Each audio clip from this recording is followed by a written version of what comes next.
ஏசப்பா, நீ சொன்னீர் ஆண்டவரே, நேர்மையற்ற செல்வத்தை கொண்டு நண்பனை சம்பாதித்துக்கொள் என்று சொன்னீர் ஆண்டவரே.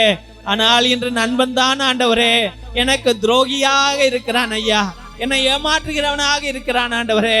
என் அண்ணன் தம்பிகள் தான் என்னை ஏமாற்றினார்கள் ஐயா, என் அக்கா தங்கைகள் தான் என்னை ஏமாற்றினார்கள் ஆண்டவரே.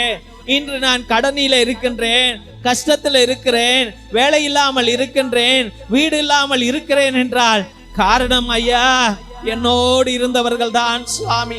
எஸ் ராஜாவே, பலவிதமான அவமானங்கள் ஐயா ஆண்டவரே, நம்பி மோசம் போய்விட்டனே, எல்லாத்தையும் இழந்துட்டேனே, எனக்கு இப்ப யாருமே இல்லை ஆண்டவரே என்று கண்ணீர் விடுகிற பிள்ளைகள் பிள்ளைகள் சுவாமி.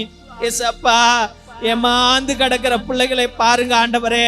இடத்தை ஏமாந்து, நகையை ஏமாந்து, பணத்தை ஏமாந்து, வேலையை ஏமாந்து, வீட்டை ஏமாந்து இன்று நடு தெருவில் இருக்கிற மன உளைச்சலிலே கஷ்டப்படுகிற பிள்ளைகளை கண்ணோக்கும்படியாக செபிக்கிறோம் ஐயா.